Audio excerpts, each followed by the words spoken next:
Everyone, and welcome to another episode of the NDIS Circle.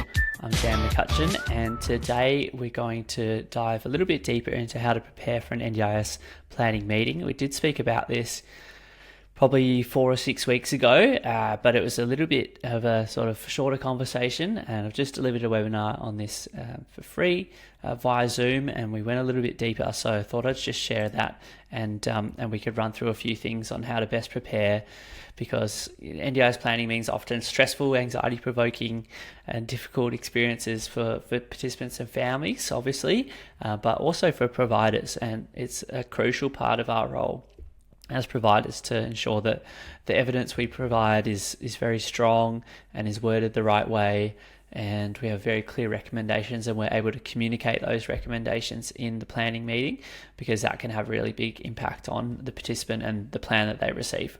The NDIS meeting itself used to be, when I was a planner sort of 4 or 5 years ago, it was generally face-to-face, and then I guess with COVID, it really moved to via video, and now the majority of the meetings, I'd say the vast majority of the meetings, are via Microsoft Teams, which is the platform that the NDIA use. Again, like having that barrier there of video rather than being face-to-face, it can mean that, you know, being clear and concise is even more important, because you're not face-to-face. The planner's missing those cues in terms of body language and expression, actually viewing the person with a disability, the participant there in the room. So it just underlines the importance of being really strong on our recommendations and how we communicate that. Meeting, it'll sort of consist of the participant sharing their current situation, perhaps a bit about their story with the support of a family member or an advocate, and the therapist or the support coordinator, whoever on the support team is attending with the participant, might talk about their recommendations and their perspective on supporting the participant, as well as talk through any reports that they've sent in prior to the planning meeting. And then the planner themselves will also have a list of questions. Remember, when I was a planner, we've got a list of questions to use as prompts. So it might be questions around, what's the role of informal supports, family and friends and community connections in your life? Can you tell me a bit about your situation? How do you go about doing, activities of daily living, like eating and dressing and personal care and getting out and about in the community? And what does a typical week look like? Those sorts of questions will be asked by the planner. In terms of who can participate, I guess that's up to the participant, really, first and foremost.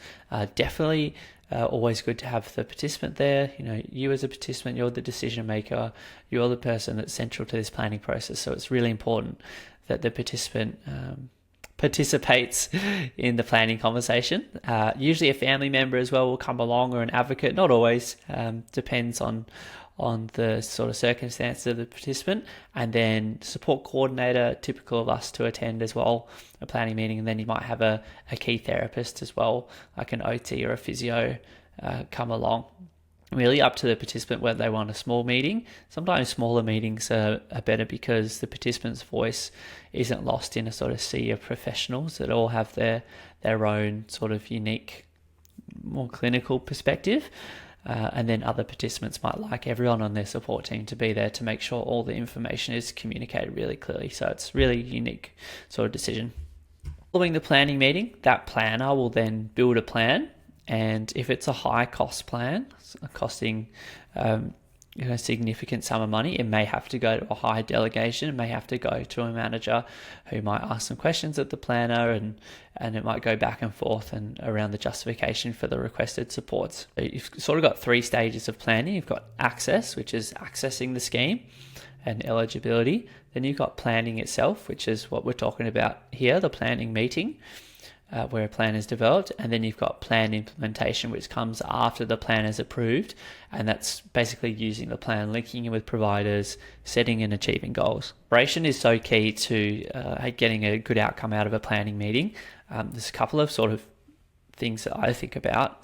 Strong supporting evidence obviously comes to mind. Number one, is there an updated functional capacity assessment from a key therapist, such as an OT or a physio? Has a support coordinator done a plan reassessment report with recommendations that also align with the functional capacity assessment, so not having differences there, hopefully getting on the same page? Are there any therapy reports from GPs, specialists, neurologists, maybe the core support provider? Maybe there's a carer impact statement as well, or a carer statement that's submitted. That's all really important. Goals being developed by the participant, ideally. So yeah, we'll talk about that in a second, but having really clear and concise short-term and long-term goals is really good for just bringing the planner on the journey as to what you're trying to achieve with these supports and what direction you're heading in. Communicating disability support needs. So disability support needs with personal care, like in the morning and in the evening, in those routines out in the community, in regards to work or community and social participation, forming friendships, and aligning those needs with the NDIS framework. So making life easy for the planner. Instead of saying, it's important to say these are the areas that I experience difficulty in, or this is where I'd like support. Then make life easy for them by saying, and that's why I need XYZ support. So link the need with the support. And then just talking about, be prepared to talk about any achievements, particularly if this is like your second or third NDIS plan as a participant. Talk about your achievements and the positives, and also any challenges or barriers and any risks as well, because that might lead into the next conversation quite naturally into why supports need to change or be amended or potentially increased as well. So definitely better preparation equals better result. And yeah, with that supporting evidence piece, just making sure that all the reports use NDIS language. Like sort of the classic one that I think about is the word treatment versus the word capacity building. So the word treatment is that sort of, as a planner, that rings alarm bells, because you go, a treatment, something that is treatable, isn't actually a permanent lifelong disability with a functional impact. Like it may be that the functional impact of the disability can be reduced, talking in NDIS language here, but it's not going to be treatable if it's been determined that it's a lifelong condition or disability. Treatment, and then the NDIS language, treatment is health sort of responsibility, and then capacity building is the NDIS sort of language for that. So you want to be using capacity building rather than treatment. I see that with people, we've had a few families with autism, some children with autism, and some of the reports have said they want to engage with a psychologist for treatment, and the NDIA have declined that, saying that's section 34F of the reasonable and necessary criteria of the legislation, which is like the criteria that they assess each support request on.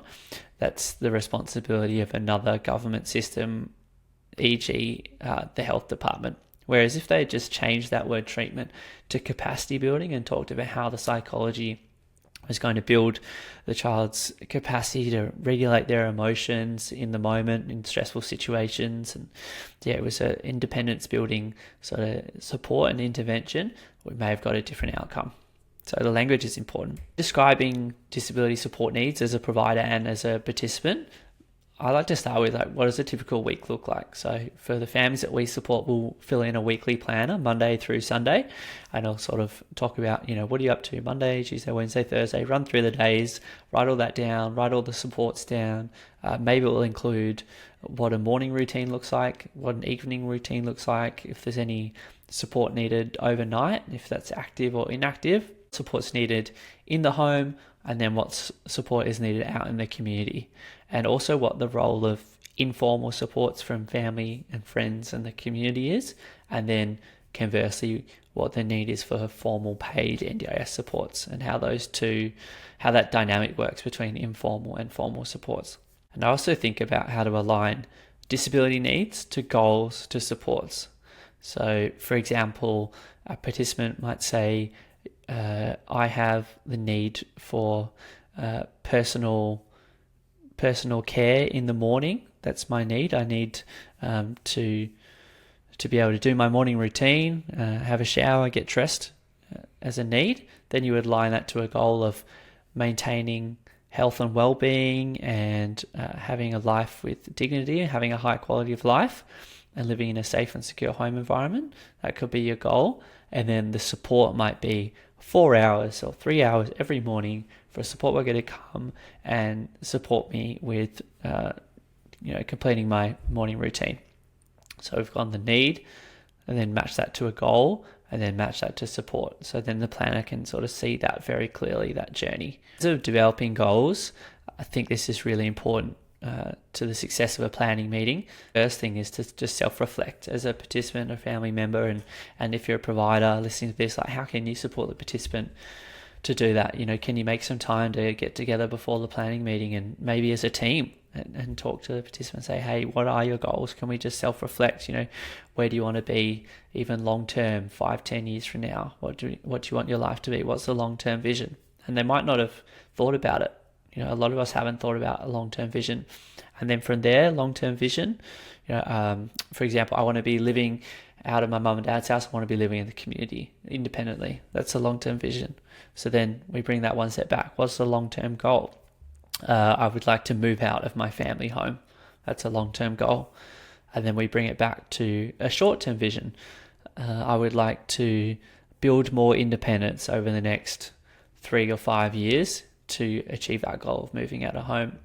So then a short goal might be 6-12 months to learn how to cook 5 more meals, learn how to do XYZ more independently. And then when you're setting those shorter and long-term goals, you could use we use a SMART goal template, the specific, measurable, achievable, realistic, and time limited goal template. But there's heaps out there. You can use an action plan with the goal in one column, who's going to help you in the next column, and how you're going to get there and when you're going to get there in the next column. So you can sort of map that out and track the progress over time as well. The planning meeting itself, I think communication is really key. You can have really strong reports, but if you're not able to articulate what's in them really clearly and concisely, there is potential for them to get missed and not considered by the planner. So I think as well, approaching the meeting and connecting with the planner on a human level rather than it becoming, even though it's often quite a stressful experience and it can feel a bit us versus them, connecting with the planner on a human level. They probably got into disability services because they want to support people with disability and they're passionate about it. So starting the meeting from that standpoint, connecting with them, telling them your story, bring them on that journey. I think that's a really good starting point for a collaborative discussion, and seeing the meeting as a collaboration rather than a sort of ping pong match. Don't be afraid to be assertive either, and I think that's why, more preparation means that you can be more assertive because you're more clear about what you want out of the meeting, and using real life examples and telling stories is a really good way to paint the picture for the planner as well. Questions to ask, if you don't understand the process, even as a provider, just ask the planner, because they've been through probably hundreds of planning meetings. So they may forget to take the time to actually explain the process to you. So if you're not sure of the process, you just ask, can you explain the planning process to me? This is my first NDIS plan, or it wasn't explained to me last year and I'd just like to know how it all works. You find to ask that. If as a participant, the planner asks you a question and you don't feel comfortable answering it, or you think that one of your team, like your support coordinator or your therapist, might be a better place to answer it, definitely you can say to the planner, can you ask my team that question? I think they're the best person to answer that. And then checking with the planner, if you answer a question and you're not sure they've totally understood you, maybe saying to them, could you let me know if you understand what I'm saying? Did that make sense? And just get that two-way communication going. And then at the end, if there's, remember when I was a planner, you're having these conversations around requested supports, and things would come up and you'd be sort of aligning that against the criteria that you're working with to make a funding decision. You were thinking, well, I'm not sure if that's going to get through in terms of, meeting all the reasonable and necessary criteria, or the evidence is probably not strong enough if you'd read it before and being prepared.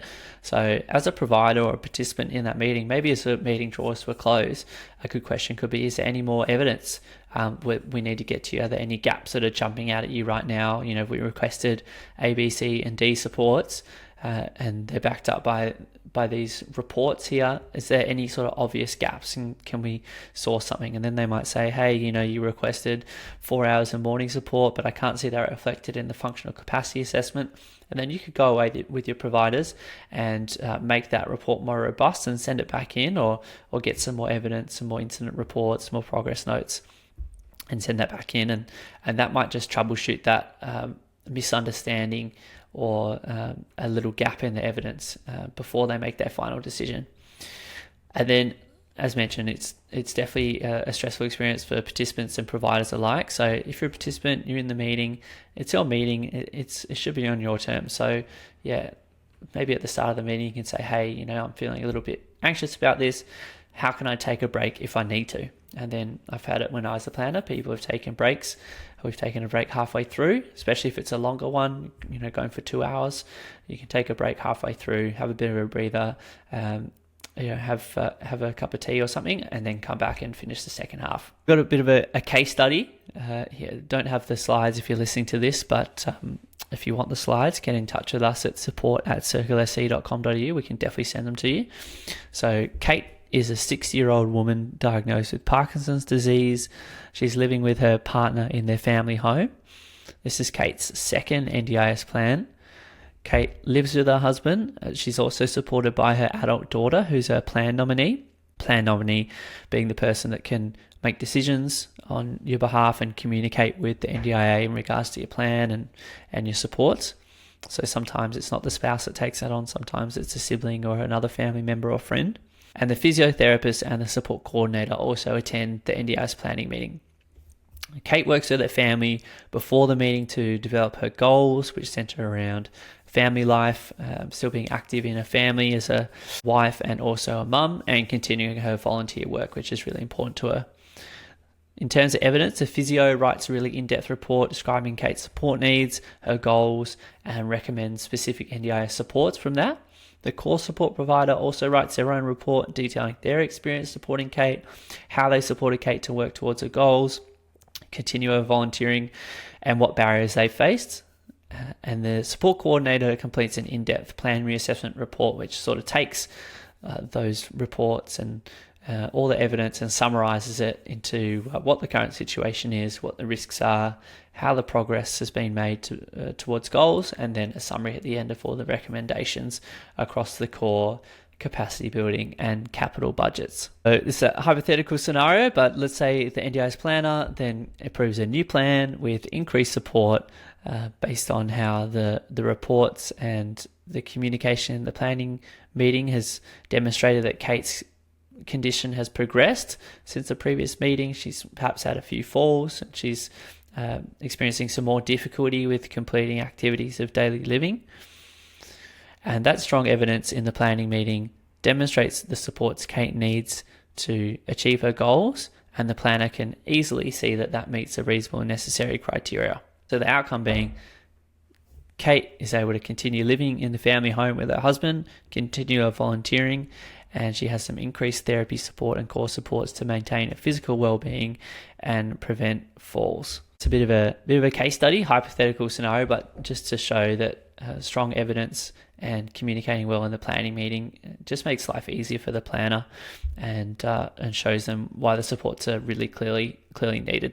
And so what happens after the meeting? So you might send through any additional evidence requested by the planner, so you as a participant or you as a provider, and then wait to receive your NDIS plan. It might be via post, it might be via email, or hopefully there's a plan implementation meeting either with the LAC or with the planner themselves, where they'll talk through what supports are being funded and what supports are being declined. And you can ask any questions at that meeting. Once you receive the plan, the participant might want to share that with their providers and in particular their support coordinator, help them to implement the plan if they feel comfortable. It's just useful if everyone has a copy of the plan, they can see all the goals and then everyone is pulling in the same direction, knowing their North Star. And then I think it's a good opportunity to gather as a team, or at least as a participant and support coordinator, sit down, look at the goals, look at the supports, and make a bit of an action plan as to how you're going to achieve those goals.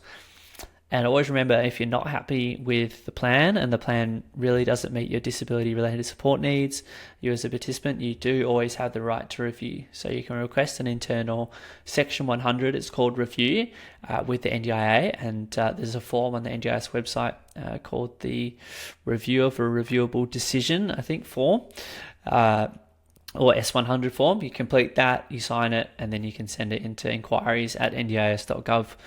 and then that will go to an internal review team at the NDIA, which is a separate team to the original planner that made the decision. So they're impartial, and they sort of look over that form, what's in there, what the requested supports were, and what was actually funded.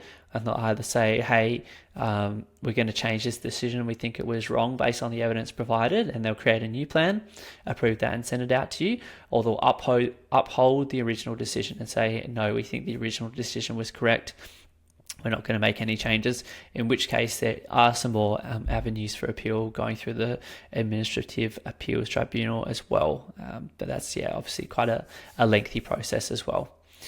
So I hope that was helpful in preparing for your next planning meeting, and we'll talk next week on the NDIS Circle. Bye for now. Have a